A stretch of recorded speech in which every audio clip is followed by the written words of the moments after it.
আসসালামু আলাইকুম সুপ্রিয় অষ্টম শ্রেণীর শিক্ষার্থীরা, কেমন আছো তোমরা? আশা করি অনেক ভালো আছো। ম্যাথ কমপ্লেক্স ইউটিউব চ্যানেলে আরও একটি নতুন ভিডিওতে তোমাদের সবাইকে স্বাগতম। আজকের ভিডিওতে আমরা সমাধান করব তোমাদের বইয়ের 143 পৃষ্ঠার যে একক কাজ রয়েছে, একক কাজ আমরা সমাধান করব। তো একক কাজটি সমাধান করার পূর্বে আমরা একটি সূত্র সম্পর্কে জেনে নেব, সেটা হচ্ছে x1 y1 এবং x2 y2 বিন্দুগামী সরলরেখার সমীকরণ। যদি আমাদেরকে দুটা বিন্দু দেওয়া থাকে x1 y1 এবং x2 y2, সেক্ষেত্রে আমরা এই সূত্র দিয়ে আমরা সরলরেখার সমীকরণটা বের করব। সূত্র হচ্ছে y মাইনাস y1 বাই হচ্ছে y1 মাইনাস y2 এবং x মাইনাস x1 বাই হচ্ছে x মাইনাস x2। তো এটার সমাধানটা করা যাক। তো আমাদেরকে কি দেওয়া আছে আমরা প্রথমে লিখব। দেওয়া আছে বিন্দু দুইটা বিন্দু আমাদেরকে দেওয়া আছে।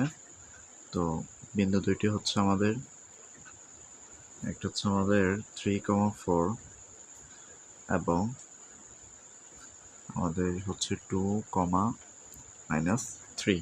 তাহলে এই দুইটা বিন্দু আমাদেরকে দেওয়া আছে।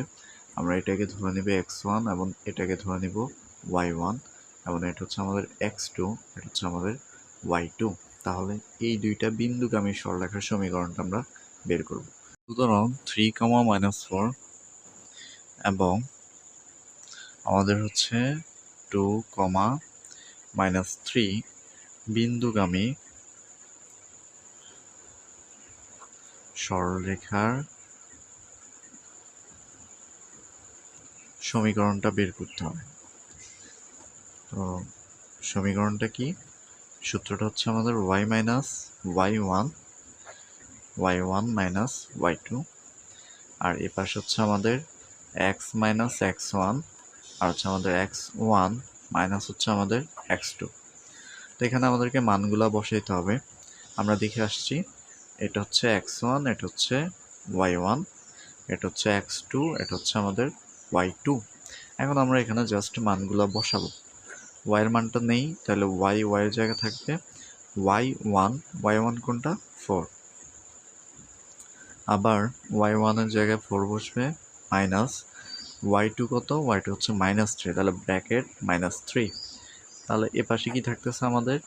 এ পাশে x এর মানটা জানা নেই, x থাকবে, মাইনাস x1টা হচ্ছে আমাদের 3, আবার x1টাকে 3 বসাবো, x2 এর মানটা হচ্ছে আমাদের 2, তার মানে হচ্ছে -2।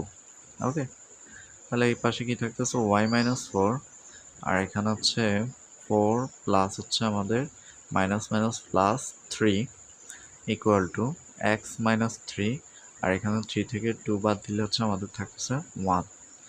এখন দেখো, আরেকটা লাইন বাড়তি করতে হয় বোঝানোর সুবিধার্থে। তো আমরা লিখব y মাইনাস 4, আর এখানে হচ্ছে 4 প্লাস 2 হচ্ছে 3 হচ্ছে 7 ইকুয়াল টু হচ্ছে x মাইনাস 3 বাই হচ্ছে 1। এখন আমরা আর গুণন করব, অর্থাৎ এই কোণা করব এবং এই কোণা করব। এটুকুকে সমান চিহ্নের এক পাশে রাখবো এবং এটুকুকে সমান চিহ্নের অন্য পাশে রাখবো। তাহলে 7 দিয়ে যদি x-কে গুণ করি, তার মানে আমরা পাবো হচ্ছে 7x। 7 দিয়ে 3-কে গুণ করলে প্লাসে মাইনাসে এখানে মাইনাস হবে, 3 সাথে হচ্ছে 21, এবং এখানে y মাইনাস 4ই হবে 1 দিয়ে গুণ করলে। তাহলে সবগুলোকে যদি আমরা এক পাশে নিয়ে আসি, 7x minus 21 minus y minus minus minus হচ্ছে প্লাস 4 ইজ ইকুয়াল টু হচ্ছে 0। তো সমান চিহ্নের বাম দিক থেকে ডান দিক থেকে বাম দিকে আসার কারণে প্লাস ওয়াইটা মাইনাস ওয়াই হয়ে গেছে এবং প্লাস 4 মাইনাস 4টা প্লাস 4 হয়েছে। তো এটাকে যদি আমরা সাজাই লিখি, তাহলে আমরা পাবো 7x মাইনাস ওয়াই, আর এখানে বিয়োগ করলে 21 থেকে যদি 4 বিয়োগ করি তাহলে কত থাকতেছে 17, তার মানে হচ্ছে -17 ইকুয়াল টু হচ্ছে 0। তো এটাই ছিল আমাদের এই অঙ্কের অ্যান্সার, অর্থাৎ 7x minus Y -17 is equal to 0। তাহলে এবার 2 নম্বরটা সমাধান দেখে আসা যাক। তো 2 নম্বর হচ্ছে আমাদেরকে কী দেওয়া আছে এগুলো আমরা লিখবো। এরপর হচ্ছে আমরা লিখবো যে 0,0 এবং -7 কমা হচ্ছে -3 বিন্দুগামী, আগেরটার মতোই বিন্দুগামী সরলরেখার সমীকরণটা আমাদেরকে বের করতে হবে। তো আগের মতোই আমরা এটা লিখে নিব এবং সূত্রটা কি y মাইনাস y1 বাই হচ্ছে y1 মাইনাস হচ্ছে y2, একইভাবে x minus x1 x1 minus হচ্ছে x2। তাহলে এটা হচ্ছে আমাদের x1, এটা হচ্ছে আমাদের y1, এটা হচ্ছে আমাদের x2, এটা হচ্ছে আমাদের y2।